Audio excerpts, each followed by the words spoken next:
মার্কিন president Donald Trump জানিয়েছেন আগামী 15 আগস্ট আলাস্কায় রাশিয়ার প্রেসিডেন্ট ভ্লাদিমির পুতিনের সঙ্গে বৈঠকে বসবেন তিনি। বৈঠকে আলোচনার কেন্দ্রবিন্দুতে থাকবে রাশিয়া ইউক্রেন যুদ্ধ সমাপ্তির প্রচেষ্টা, এমনটাও জানিয়েছেন তিনি। শুক্রবার হোয়াইট হাউসে আর্মেনিয়া ও আজারবাইজানের নেতাদের সঙ্গে আলোচনার এক পর্যায়ে এমন ঘোষণা দেন তিনি।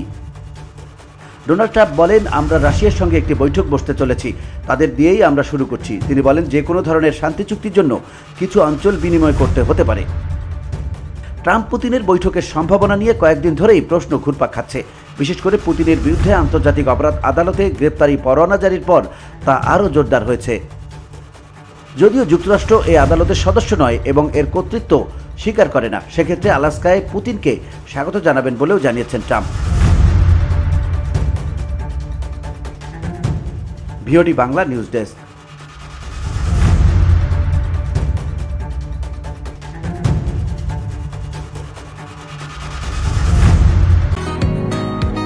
বসুন্ধরা, উত্তরা, বনশ্রী, কুড়িল ও বাড্ডা সহ রাজধানীর বিভিন্ন স্থানে অভিজাত ও অত্যাধুনিক মানের ফ্ল্যাট কেনার এক নির্ভরযোগ্য প্রতিষ্ঠান pleasant properties limited.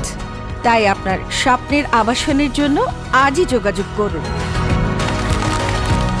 Pleasant properties limited, where destiny matches eventually.